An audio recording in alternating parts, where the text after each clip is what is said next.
أشهد أن لا إله إلا الله وحده لا شريك له وأشهد أن محمدا عبده ورسوله أما بعد فأعوذ بالله من الشيطان الرجيم بسم الله الرحمن الرحيم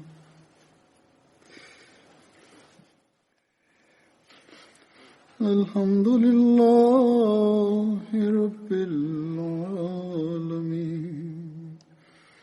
الرحمن الرحيم مالك يوم الدين إياك نعبد وإياك نستعين اهدنا الصراط المستقيم صراط الذين أنعمت عليهم Ассаламу алейкум ва рахматуллах. Сегодня я продолжу воспоминания о сподвижниках, принимавших участие в битве при Бадре. Одним из них был Хазрат Сухейб бин Синан, да будет доволен им Аллах. Его отца звали Синан бин Малик. Его мать звали Сальма бинт Кайд. Родиной Хазрата Сухейба бин Синана был Масул. Его отец или дядя был сборщиком налогов в городе Абула. Он был назначен на эту должность самим правителем Персии. Город Абула находится возле реки Даджла. Позднее этот город был назван Бусра. Византийцы напали на эту местность, и Хазрат Сухейб попал к ним в плен, когда он был еще ребенком.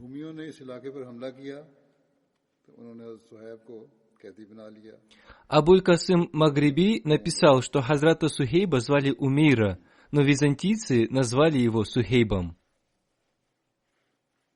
Хазрат Сухейб имел красный цвет кожи. Он был среднего роста и имел густые волосы. Он вырос среди византийцев и немного заикался. Один человек по имени Кальб выкупил его у византийцев. Потом он был перекуплен еще одним человеком, который и привез его в Мекку. Затем он был выкуплен и освобожден Абдуллой бин Джаданом. Он жил с ним до самой его смерти, вплоть до того, как посланник Аллаха, мир ему и благословение Аллаха, объявил о своем пророчестве. Согласно еще одному повествованию, со слов его детей, повествуется, что когда Хазрат Сухейб вырос, он сбежал от византийцев в Мекку. Там он вступил в союзнические отношения с Абдуллой бин Джаданом, и он жил с ним до самой его смерти. Хазрат обетованный реформатор, да будет доволен им Аллах, говорил об этом, отвечая на возражение о том, что неверные обвиняли посланника Аллаха, мир ему и благословение Аллаха, в том, что он написал священный Коран при помощи рабов. Во-первых, эти рабы очень сильно пострадали из-за своей веры в ислам. И как это было возможно, чтобы они за деньги согласились быть подвергнутыми таким мучениям и страданиям? Они с большим терпением переносили все мучения и страдания, находясь рядом с посланником Аллаха, мир ему и благословение Аллаха. Такого рода обвинения просто бессмысленны.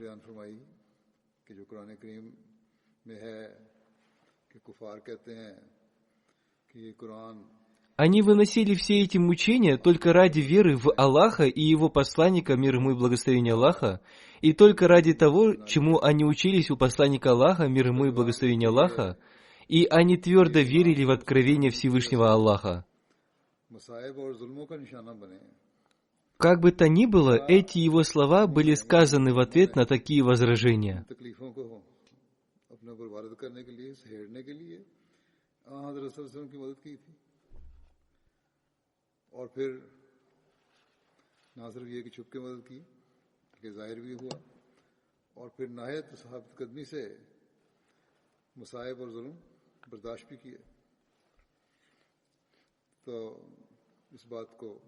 बयान फरमाया है मुस्लिम मौद ने कि ये इंतहाई बोधा एतराज है। ये तो इन मोमिनीन का, उन लोगों का जो हज़रत पे ईमान लाए,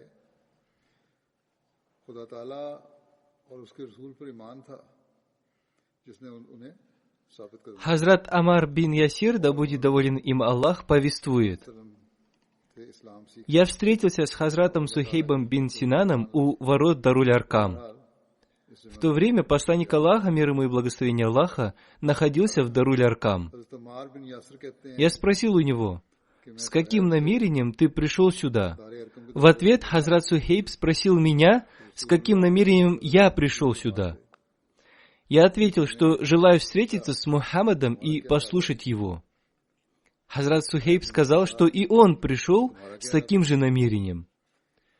Таким образом, мы встретились с посланником Аллаха, мир ему и благословение Аллаха, и приняли ислам после его проповедования. Некоторое время мы пробыли в Даруль-Аркам и затем тайно покинули это место. На момент принятия ислама Хазратом Сухейбом и Хазратом Амаром ислам приняли уже более 30 человек.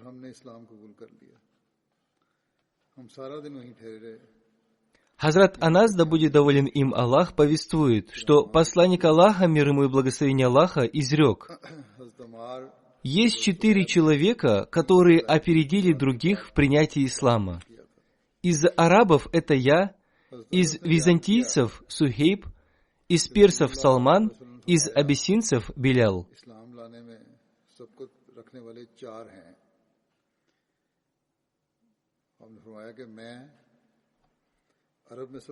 Хазрат Абдулла бин Масуд повествует: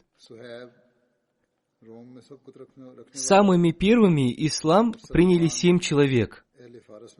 Первыми из них были сам посланник Аллаха, мир ему и благословение Аллаха, Хазрат Абу Бакр, Хазрат Амар, его мать Хазрат Сумайя, Хазрат Сухейб, Хазрат Билял и Хазрат Мигдад, да будет доволен ими Аллах. Всевышний Аллах защитил посланника Аллаха, мир ему и благословение Аллаха, посредством его дяди Абу Талиба. Хазрат Абу Бакр был защищен посредством своего племени.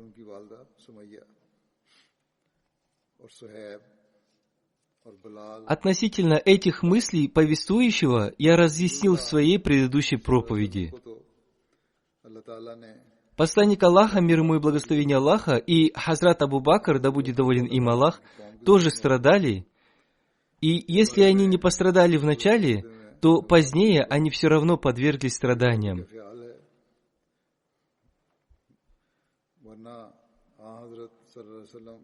Далее повествуется: все остальные были схвачены идолопоклонниками Мекки. Их одели в железные кольчуги и в полуденный зной уложили на раскаленном песке.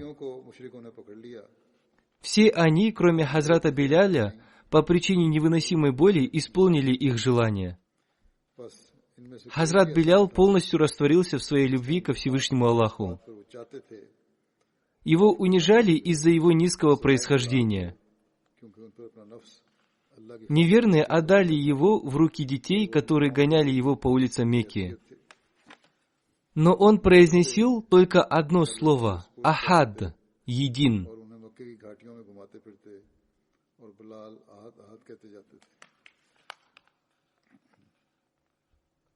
Одним словом, они все равно пострадали, но каждый из них крепко стоял на своей вере. Самые большие страдания испытал Хазрат Билял, да будет доволен им Аллах. Далее повествуется о том, что Хазрат Сухейб, да будет доволен им Аллах, считался слабым из тех, кто подвергся мучениям на пути Всевышнего Аллаха в Мекке, и он испытал сильные страдания.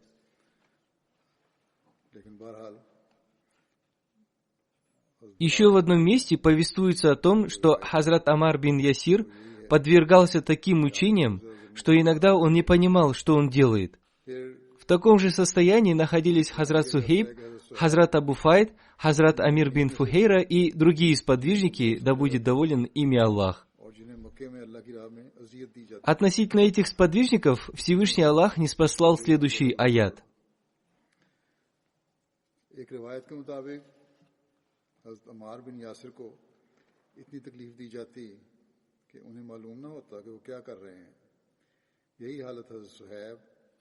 हज़रत अबू फ़ायद, हज़रत आमिर बिन फुहैरा और दीगर असहाब की थी। इन असहाब के बारे में ये आयत नाज़िल हुई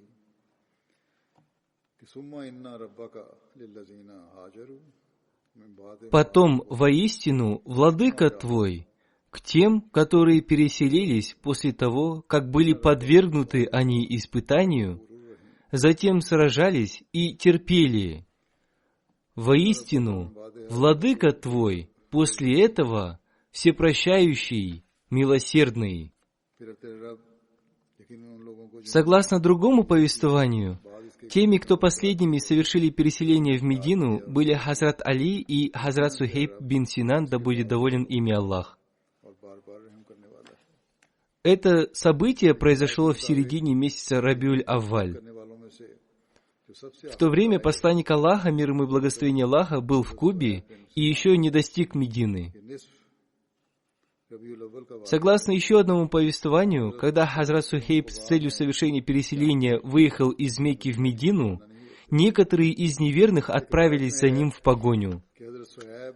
Хазрат Сухейб был храбрым человеком и отличным стрелком из лука. Когда они стали догонять его, Хазрат Сухейб занял позицию на возвышенности, достал стрелу из колчана и, натянув тетиву лука, крикнул: «О, курайшиты! Клянусь Аллахом, вы знаете, что я самый меткий и искусный стрелок из лука среди всех людей.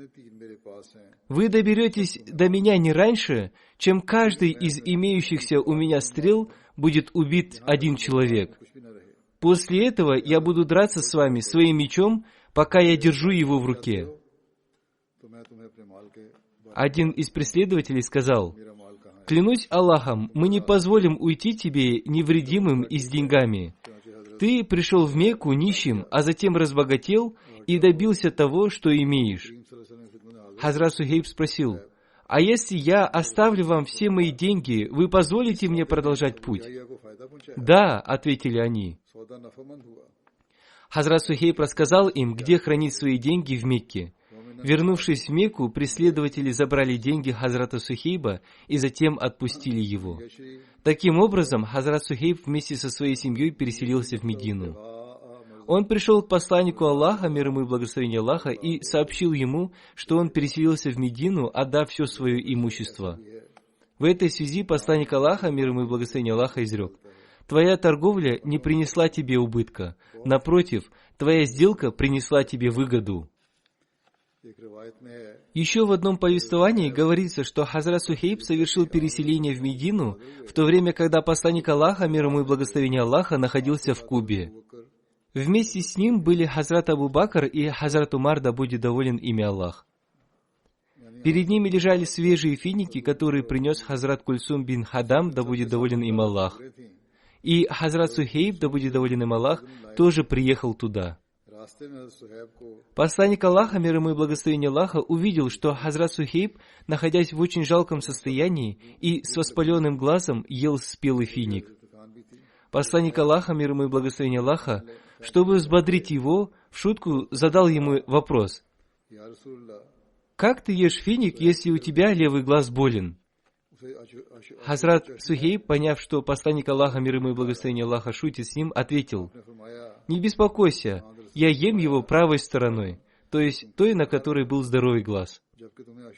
Затем Хазрат Сухейб, да будет доволен им Аллах, обратившись к Хазрату Абу Бакру, да будет доволен им Аллах, сказал: Переселяясь, вы обещали взять меня с собой, но оставили меня. То же самое он сказал и посланнику Аллаха, мир ему и благословение Аллаха, и в дополнение к этому он сказал: «Курайшиты поймали меня, долго мучили и причинили мне много страданий. Мне пришлось оставить им все свое имущество ради спасения себя и своей семьи». На что посланник Аллаха, мир ему и благословение Аллаха, сказал: «Твоя сделка принесла тебе выгоду, и Всевышний Аллах не спаслал мне аят, который гласит: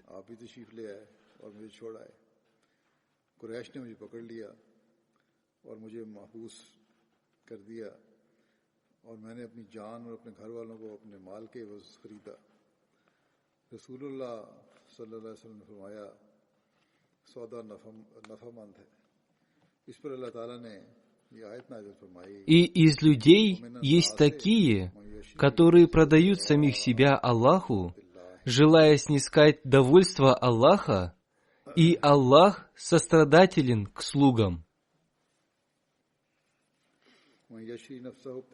Хазрат Сухейб, да будет доволен им Аллах, обратившись к посланнику Аллаха, мир ему и благословение Аллаха, сказал: «О посланник Аллаха, я взял с собой только полкилограмма муки, из которой в поселении Абва приготовил себе пищу, и после этого я прибыл прямо к вам».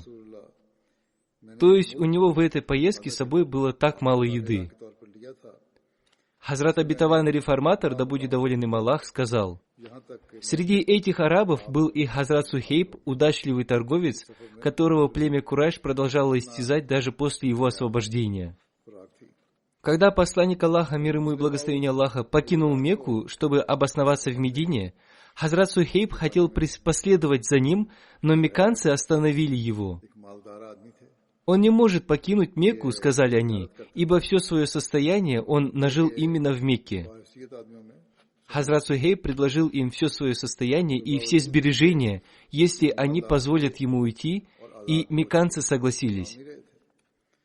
Хазрат Сухейб прибыл в Мекку с пустыми руками и встретился с посланником Аллаха, мир ему и благословение Аллаха, который поздравил его и сказал: «Это была лучшая сделка в твоей жизни».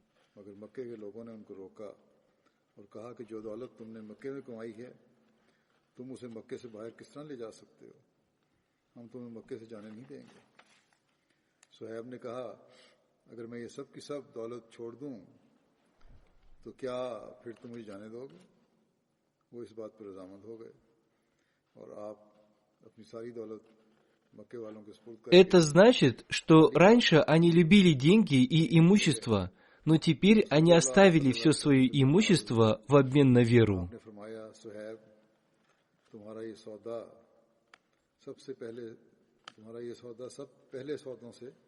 После переселения из Мекки в Медину, посланник Аллаха, мир ему и благословение Аллаха, сделал побратимами Хазрата Хариса бин Саму и Хазрата Сухейба, да будет доволен ими Аллах. Хазрат Сухейб, да будет доволен им Аллах, вместе с посланником Аллаха, мир ему и благословение Аллаха, принимал участие в битвах при Бадре, при Ухуде, в битве Урва и в других битвах. Хазрат Харис бин Амар повествует: однажды Хазрат Салман, Хазрат Сухейб, Хазрат Билял и другие освобожденные рабы находились в одном месте, и когда мимо проходил Абу Суфьян, они сказали: «Этот враг Бога был спасен от меча Аллаха». Услышав это, Хазрат Абу Бакр, да будет доволен им Аллах, увещевая их, сказал: «Зачем вы говорите такие слова о предводителе курайшитов?» После этого Хазрат Абу Бакр, да будет доволен им Аллах, рассказал посланнику Аллаха, мир ему и благословение Аллаха, обо всем случившемся. Посланник Аллаха, мир ему и благословение Аллаха, изрек: «О Абу Бакр, ты уверен, что не рассердил Биляла и других, ибо в их недовольстве есть недовольство Бога». После этого Хазрат Абу Бакр, да будет доволен им Аллах, вернулся к Хазрату Билялу и другим сподвижникам, да будет доволен ими Аллах, и сразу же спросил их: «О, братья, надеюсь, вы не будете недовольны тем, что я сказал». Они ответили: «О, брат, мы не испытываем недовольства, тебе не о чем беспокоиться». Хазрат Сухейб, да будет доволен им Аллах, повествует: «Я принимал участие в каждой битве вместе с посланником Аллаха, мир ему и благословение Аллаха. Я был участником Баята Ризван. Я был участником каждого военного похода посланника Аллаха, мир ему и благословение Аллаха. Во время битвы я находился как справа, так и слева от посланника Аллаха, мир ему и благословение Аллаха. Когда была опасность впереди, я находился впереди. Когда опасность была сзади, я был сзади. Враги никогда не могли пройти между мной и посланником Аллаха, мир ему и благословение Аллаха. Так всегда было при жизни посланника Аллаха, мир ему и благословение Аллаха.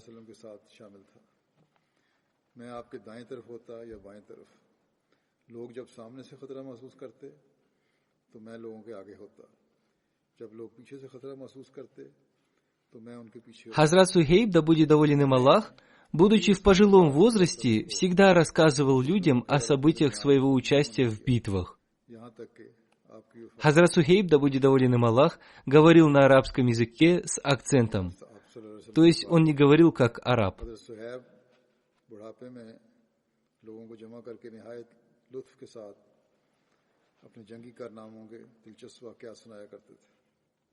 Зейд бин Аслам со слов своего отца повествует. Однажды мы вместе с Хазратом Умаром, да будет доволен им Аллах, зашли в один сад, который находился в местности Алия. Когда Хазрат Сухейб увидел Хазрата Умара, да будет доволен ими Аллах, он начал кричать: «Я нас! Я нас!» Хазрат Умар, да будет доволен им Аллах, думал, что он кричит «Ан-нас!» люди. Он думал, почему он зовет людей. Повествующий сказал Хазрату Умару, да будет доволен им Аллах: так он зовет своего раба по имени Юханнас. Просто по причине своего заикания не может полностью произнести слово Юханнас. Хазрат Умар, да будет доволен им Аллах, обратившись к Хазрату Сухейбу, да будет доволен им Аллах, сказал: «Если бы я не увидел в тебе 3 недостатка, то отдал бы тебе предпочтение перед другими. Я вижу, что ты считаешь себя арабом, но язык твой не арабский. Ты имеешь кунью Абу Яхья, но это имя пророка. В-третьих, ты зря тратишь свое имущество».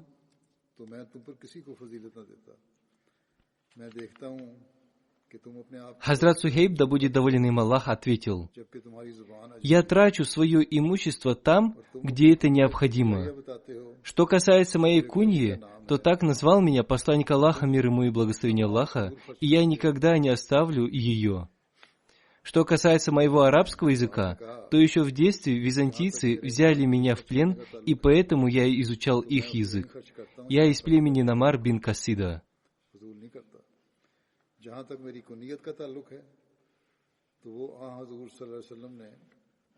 Хазрат Умар, да будет доволен им Аллах, очень уважал и любил Хазрата Сухейба, да будет доволен им Аллах.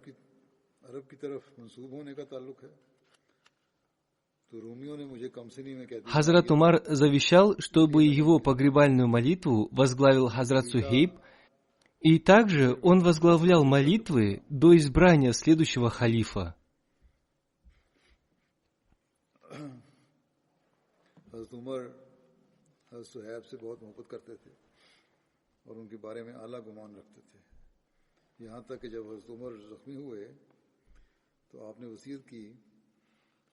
Хазрат Сухейб, да будет доволен им Аллах, умер в месяце Шаваль в 38 году по хиджре, а согласно некоторым другим повествованиям, в 39 году по хиджре, в возрасте 73 лет, а согласно некоторым другим повествованиям, в возрасте 70 лет.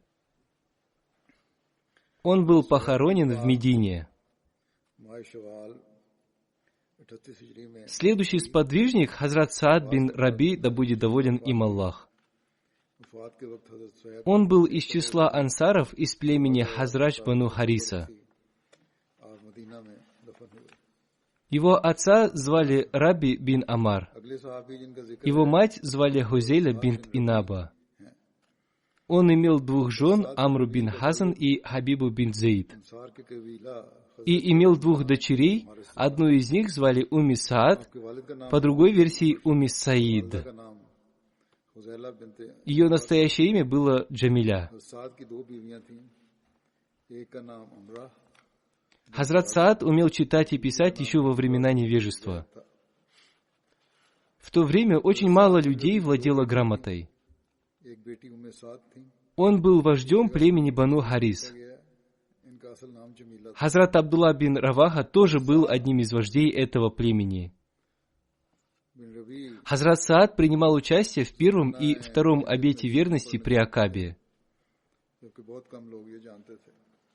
После переселения посланник Аллаха, мир ему и благословение Аллаха, сделал побратимами Хазрата Саада и Хазрата Абдур-Рахмана бин Ауфа, да будет доволен ими Аллах. В Сахих Бухари Хазрат Абу-Рахман бин Ауф, да будет доволен им Аллах, повествует: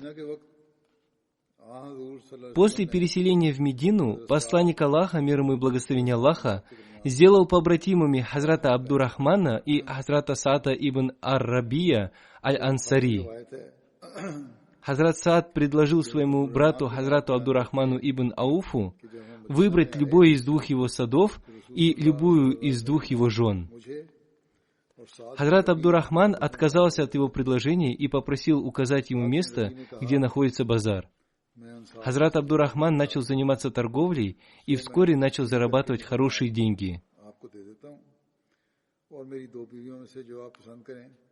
Однажды он встретился с посланником Аллаха, мир ему и благословение Аллаха. Хазрат Абдур-Рахман весь сиял и благоухал. На вопрос посланника Аллаха о том, что с ним случилось, он ответил, что женился. Посланник Аллаха, да благословит его Аллах и приветствует, был удивлен и спросил, что же он выплатил в качестве махра. Хазрат Абдур-Рахман ответил, что дал 1 слиток золота. Посланник Аллаха, мир ему и благословение Аллаха, был рад, что Хазрату Абдур-Рахману удалось за столь короткий срок заработать столько денег. Тогда он посоветовал ему сделать угощение для народа по случаю их бракосочетания.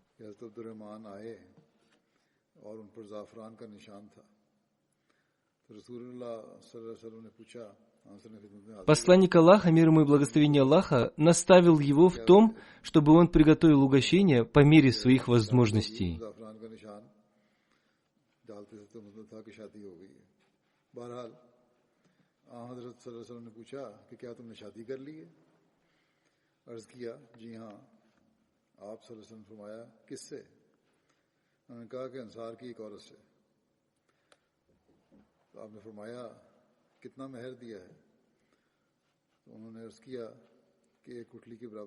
Хазрат Саад, да будет доволен им Аллах, принимал участие в битвах при Бадре и при Ухуде.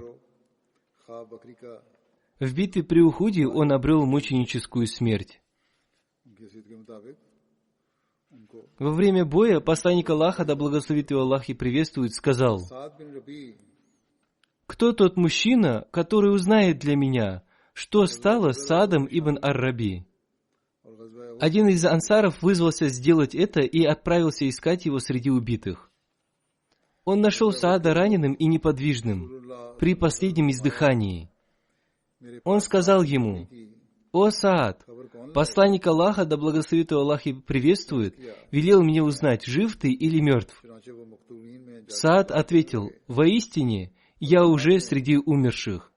Так и передай посланнику Аллаха, да благословит его Аллах и приветствует, и скажи, что Саад передал ему: пусть Аллах вознаградит тебя за меня наилучшим образом, как только вознаграждают пророков за их последователей.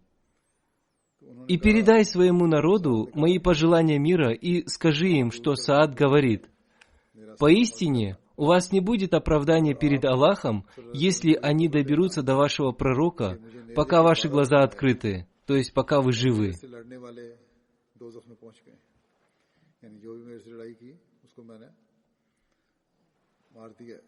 Далее Хазрат Убай бин Кааб рассказал: «Он умер на моих руках». Обратите внимание, он был сильно ранен, но при этом он все равно помнил о посланнике Аллаха, мир ему и благословение Аллаха. Таким образом, этот сподвижник пришел к посланнику Аллаха, мир ему и благословение Аллаха, и обо всем рассказал ему. Посланник Аллаха, мир ему и благословение Аллаха, в этой связи изрек: «Пусть Всевышний Аллах смилуется над ним. Он как при жизни, так и после своей смерти оставался добродетелем по отношению к посланнику Аллаха.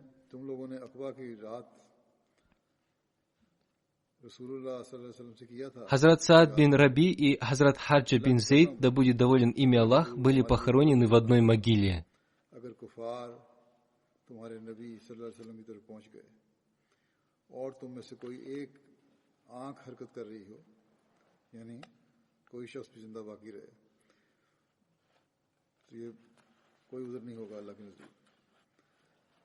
हज़रत उबई बिन काब बयान करते हैं कि मैं अभी वहीं था, यानी हज़रत साद के पास ही थे, तो हज़रत साद बिन रबी की वफ़ात हो गई। जख्मों से चूर थे उस वक्त। मैं रसूलुल्लाह सल्लल्लाहु अलैहि वसल्लम की खिदमत में वापस आया, हाजिर हुआ और आपको सब बता दिया। ये गुफ्तगू हुई थी, ये उनकी हालत है, और इस तरह शहीद हो गए। इस पर आप सल्लल्लाहु अलैहि वसल्लम ने फरमाया, अल्लाह ताला उस पर रहम फरमाए। वो जिंदगी में भी और मौत के बाद भी अल्लाह और उसके रसूल का खैर खा रहा। साद बिन रबी Хазрат Сахибзада Мирза Башир Ахмад относительно события мученической смерти Хазрата Саада написал: посланник Аллаха, мир ему и благословение Аллаха, тоже вышел на поле битвы, где работа по уходу за телами мучеников уже шла полным ходом. В то время зрелище, которое пристало перед мусульманами, вызвало у них кровавые слезы. 70 мусульман лежали на поле битвы, задыхаясь в пыли и крови, демонстрируя ужасную сцену варварской арабской традиции, известной как мусла. Среди погибших было только 6 мухаджиров, а остальные были ансары. Курайшитов было убито 23 человека. Когда посланник Аллаха, мир ему и благословение Аллаха, подошел к телу своего дяди по отцовской линии и приемного брата Хамзы ибн Абдул-Мутталиба, он был ошеломлен, потому что Хинда, жена Абу Суфьяна, проявив варварство, сильно изуродовала его мертвое тело. Некоторое время посланник Аллаха, мир ему и благословение Аллаха, стоял молча, и на его лице были видны следы горя и гнева.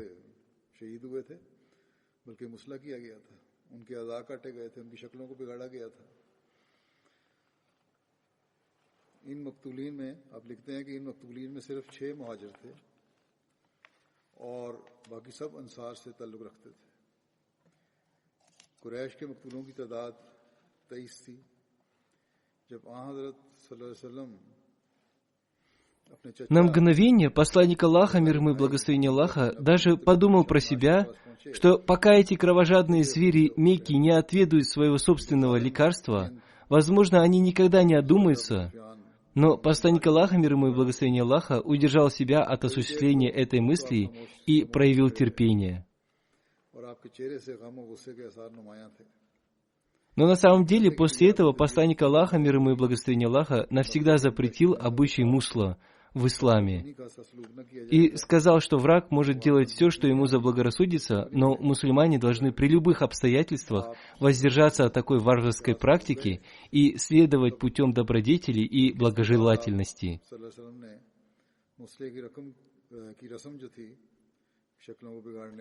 София бинт Абдуль-Мутталиб, тетя посланника Аллаха, мир ему и благословение Аллаха, по отцовской линии, очень любила своего брата Хамзу. Узнав о поражении мусульман, она тоже вышла из Медины. Посланник Аллаха, мир ему и благословение Аллаха, велел ее сыну Зубайру бин Аль-Авваму не показывать матери тело своего дяди по материнской линии, но разве любовь сестры могла позволить ей сидеть спокойно?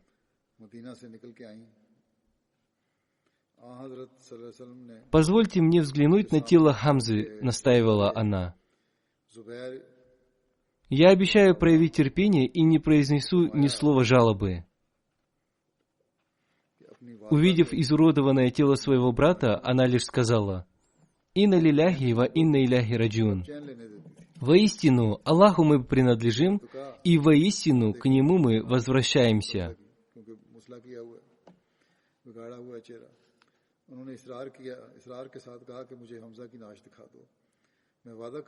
Далее Хазрат Мирза Башир Ахмад написал: «Курайшиты подобным образом варварски обошлись с телами других погибших. Таким же образом было сильно изуродовано тело Абдуллы ибн Джахша, двоюродного брата посланника Аллаха, мир ему и благословения Аллаха, по отцовской линии. По мере того, как посланник Аллаха, мир ему и благословения Аллаха, переходил из одного тела к другому, на его лице становилось все более заметными признаки боли и страдания. Возможно, именно в этот момент посланник Аллаха, мир ему и благословения Аллаха, сказал: «Кто-нибудь пойдите и спросите о состоянии Саада ибн Ар-Раби, вождя ансаров. Жив ли он или уже обрел мученическую смерть? Во время битвы я видел, что он находился в опасном окружении копий врага. По указанию посланника Аллаха, мир ему и благословения Аллаха, его сподвижник из числа ансаров, Убай ибн Кааба, начал искать Саада повсюду на поле битвы, но безрезультатно. Наконец он стал громко кричать снова и снова, выкрикивая имя Саада, но его нигде не было. Потеряв надежду, он уже собирался вернуться, как вдруг ему в голову пришла мысль, что он должен воззвать вместе с упоминанием его имени, имя посланника Аллаха, мир ему и благословения Аллаха, и, возможно, таким образом можно будет найти ключ к разгадке. Поэтому он начал кричать: «Где Саад бин Ар-Раби, посланник Аллаха, мир ему и благословения Аллаха, послал меня к нему». При возглашении этих слов по полумертвому телу Саада будто пробежал электрический ток. Он очнулся и очень тихо сказал: «Кто это? Я здесь». Когда Убай бин Кааб всмотрелся вдаль, среди груды мертвых тел он увидел Саада, который в это время был на последнем издыхании и близок к смерти. Убай ибн Кааб сказал: «Посланник Аллаха, мир ему и благословение Аллаха, послал меня, чтобы я сообщил ему о твоем состоянии». Хазрат Саад сказал: «Передайте мои приветствия мира посланнику Аллаха и скажите ему: да будет мир. Пусть Аллах дарует вам награду, которая дается всем Божьим пророкам благодаря самопожертвованию и искренности их последователей в большей степени, чем всем остальным пророкам, и дарует вам радость очей. Передайте мои приветствия мира и моим братьям-мусульманам, а также передайте моему народу, что для него не будет оправдания, если посланнику Аллаха, мир ему и благословение Аллаха, будет нанесена малейшая травма, пока они будут живы». Произнеся эти слова, Хазрат Саад, да будет доволен им Аллах, умер. Хазрат обетованный реформатор, да будет доволен им Аллах, вспоминал об этом событии следующими словами: «Когда посланник Аллаха, мир ему и благословение Аллаха, отошел к подножию холма с небольшой группой мусульман, он отправил некоторых из своих сподвижников для спасения раненых на поле битвы. Один из сподвижников после долгих поисков обнаружил истекающего кровью мединского мусульманина, который был уже при смерти. Сподвижник нагнулся над ним и сказал: «Мир тебе». Смертельно раненый мусульманин протянул дрожащую руку и, схватив руку нашедшего его, произнес: «Я ждал, что кто-нибудь придет». «Ты на пороге смерти», — сказал воину-сподвижник. «Что ты хотел бы передать своим близким?» «Да, — сказал умиравший мусульманин, — мир с ними, и передай, что, умирая, я оставляю и вверяю им нечто бесценное. Я вверяю им Божьего посланника, мир и благословение Аллаха да пребывает с ним. Я надеюсь, что мои близкие защитят его ценой своей жизни, помня, что это было мое единственное предсмертное желание». Умирающие обычно много хотят сказать своим близким на прощание, но эти первые мусульмане, умирая, думали не о своей родне, сыновьях, дочерях или женах, а только о своем единственном бесценном достоянии, о Божьем посланнике, мир и благословение Аллаха да пребывает с ним. Они встречали смерть в полной уверенности, что посланник Аллаха, мир ему и благословение Аллаха, является спасителем мира. Если их дети и выживут, то они достигнут не столь многого, как если они погибнут, защищая посланника Аллаха, мир ему и благословение Аллаха, проявив служение одновременно и Богу, и людям. Они веровали, что, жертвуя своими семьями, они жертвуют ради человечества и их Господа. Призывая их к жертвенной гибели, они обеспечивали вечную жизнь для всего человечества. Посланник Аллаха, мир ему и благословение Аллаха, собрал раненых и мертвых. Раненым была оказана первая помощь. Павшие были преданы земле. Посланник Аллаха, мир ему и благословение Аллаха, обнаружил, что враг обошелся с мусульманами самым диким образом, издеваясь над телами погибших, отсекая то нос, то ухо. Одним из искалеченных тел было тело Хамзы, дяди посланника Аллаха, мир и благословение Аллаха, да пребывает с ним. Задетый за самое сокровенное, посланник Аллаха, мир ему и благословение Аллаха, сказал: «Поступки неверных сделали справедливым то отношение к ним, которое мы до сих пор считали неоправданным». Сказав это, он, однако, получил Божье повеление не трогать неверных и продолжать относиться к ним с состраданием.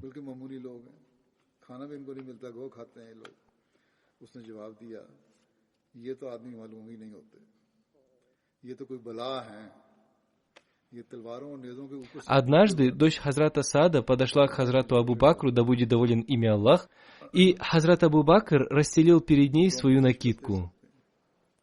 Хазрат Умар спросил его, кто это?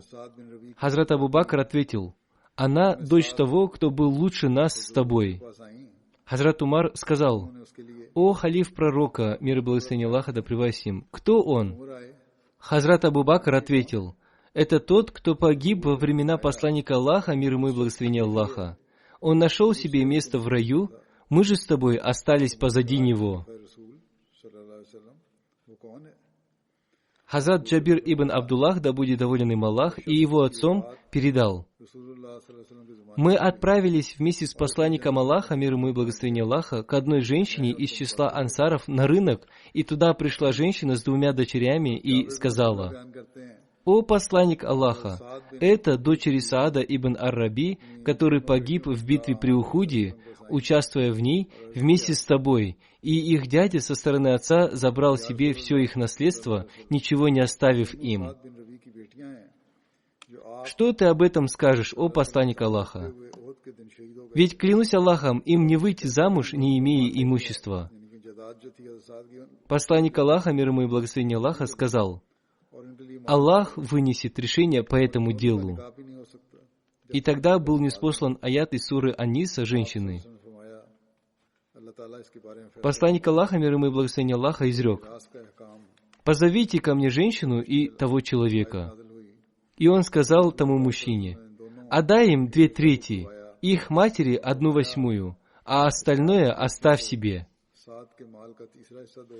Относительно этого события Хазрат Мирза Башир Ахмад в своей книге «Сират Хатаман Набиин. Жизнеописание печати пророков» написал: Хазрат Саад был богатым человеком и обладал особым статусом в своем племени.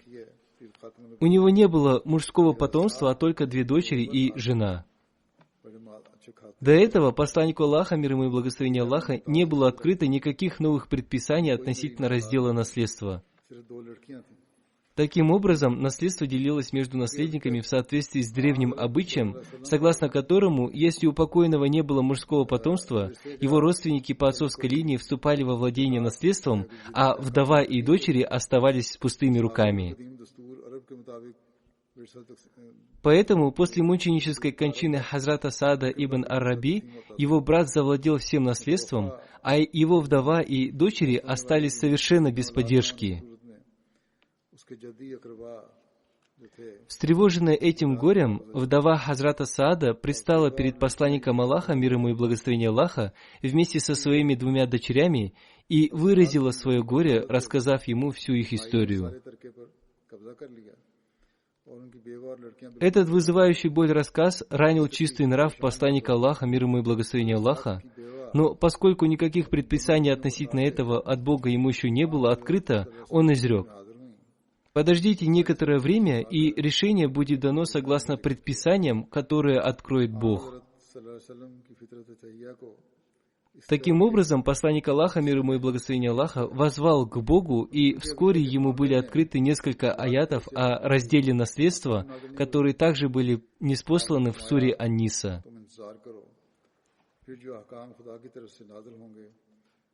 После этого посланник Аллаха, мир ему и благословение Аллаха, позвал брата Хазрата Саада и велел ему отдать 2/3 наследства дочерям Хазрата Саада, 1/8 часть его невестки, то есть их матери, а все остальное оставить себе. С тех пор были введены новые законы о разделе наследства, согласно которым жена имеет право на 1/8 часть наследства своего мужа, если у него есть дети, и далее, если у него нет детей. А дочь имеет право на часть наследства своего мужа, которая равняется половине наследства ее брата из наследства ее отца. А если у нее нет братьев, то 2/3 или половину, в зависимости от обстоятельств. И мать имеет право на 1/6 часть наследства своего сына, если у него есть дети, и на 1/3, если у ее сына нет детей.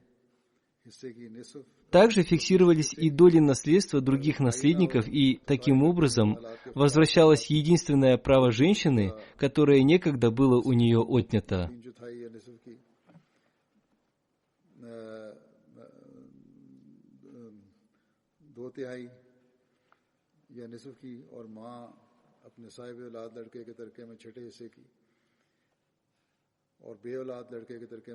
Далее Хазрат Мирза Башир Ахмад написал: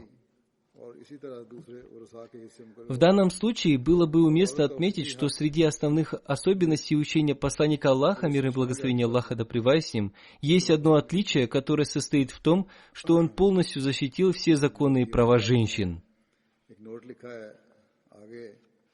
На самом деле, истина состоит в том, что ни до, ни после святого посланника Аллаха, мир и благословение Аллаха да пребывает с ним, в истории мира не было ни одного человека, который бы так защищал права женщин, как он.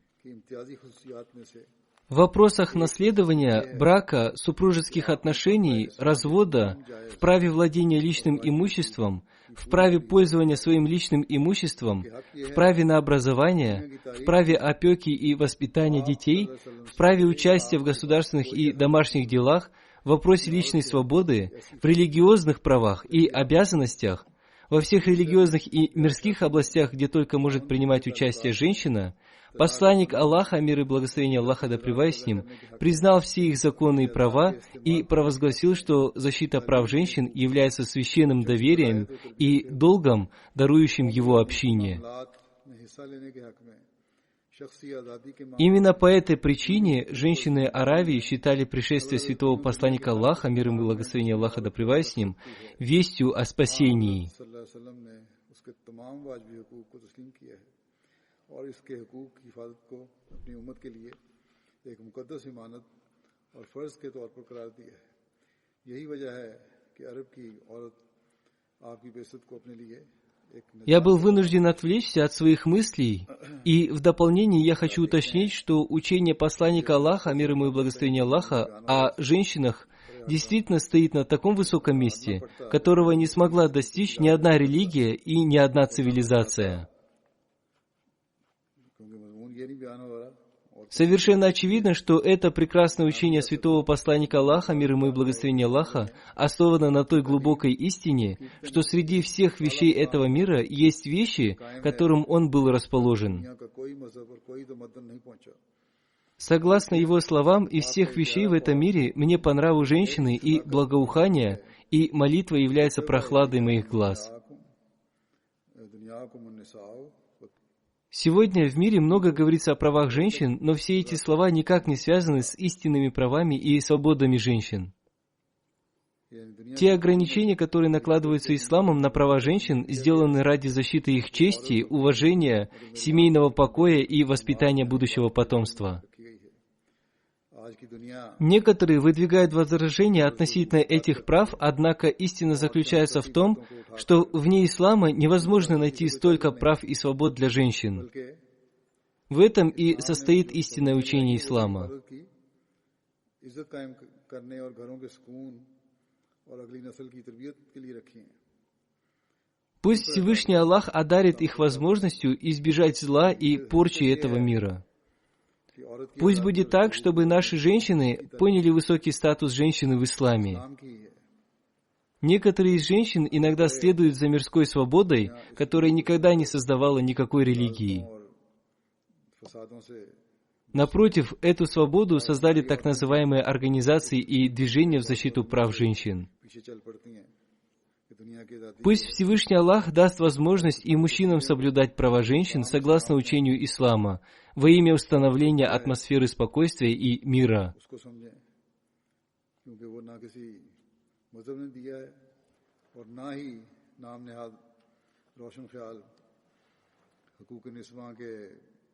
Теперь я хочу обратить ваше внимание к мольбам относительно нынешней ситуации в мире.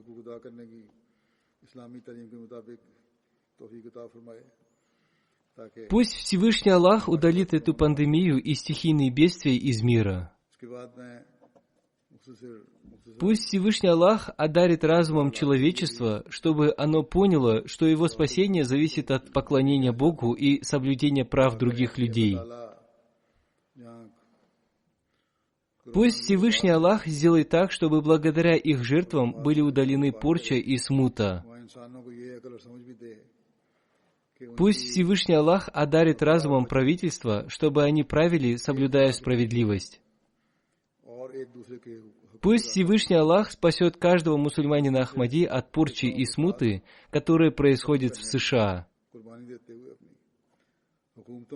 Пусть американский народ требует соблюдения своих прав мирным путем. Если афроамериканцы будут продолжать портить и сжигать свои дома, то это будет только их потеря. Несколько африканских лидеров также просили их не сжигать и не портить свои дома. Да, если вы хотите требовать соблюдения своих прав, то требуйте их законным путем. Можно проводить митинги, но если вы будете портить свое имущество, то это не принесет вам никакой пользы, это будет только вашей потерей. Те, кто протестует таким образом, должны подумать об этом. Однако и правительства должны понимать это. Всю эту порчу и смуту невозможно остановить при помощи силы. Все это можно исправить посредством справедливости и соблюдая права человека. Без этого невозможно установить мир и спокойствие. Если граждане обеспокоены, ни одно правительство в мире не сможет существовать, насколько сильным бы оно ни было.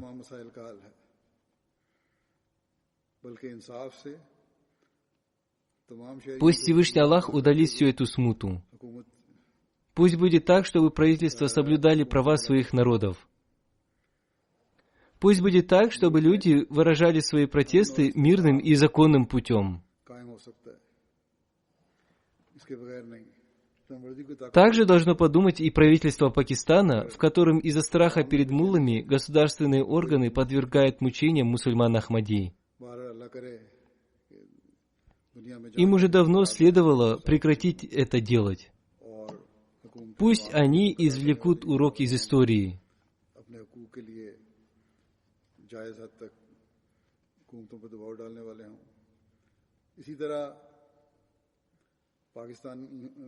Проявляя жестокость в отношении мусульман Ахмади, ни одно правительство ни в прошлом, ни в будущем не смогло и не сможет продолжать свое существование. Поэтому оставьте эти мысли, что, проявляя жестокость по отношению к Ахмадияту, вы сможете продлить свое правление. Несмотря на все эти жестокости и мучения, Ахмадият развивался и будет развиваться в будущем, иншаллах. Это дело Всевышнего Аллаха, и никто не сможет остановить его.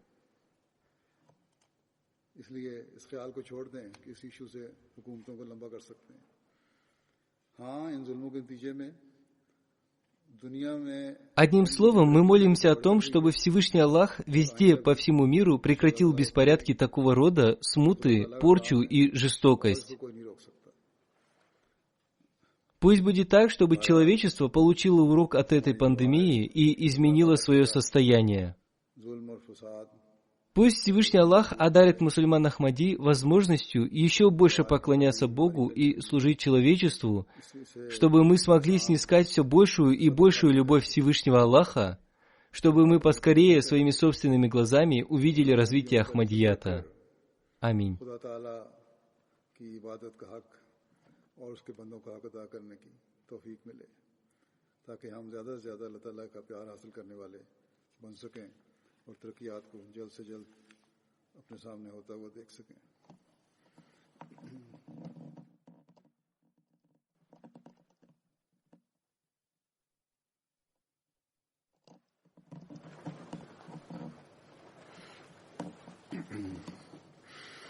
अल्हम्दुलिल्लाह الحمد لله نحمده ونستعينه ونستغفره ونؤمن به ونتوكل عليه ونعوذ بالله من شرور أنفسنا ومن سيئات أعمالنا من يهده الله فلا مضل له ومن يضلل فلا هادي له ونشهد أن لا إله إلا الله ونشهد أن محمدا عبده ورسوله عباد الله رحمكم الله إن الله يأمر بالعدل والإحسان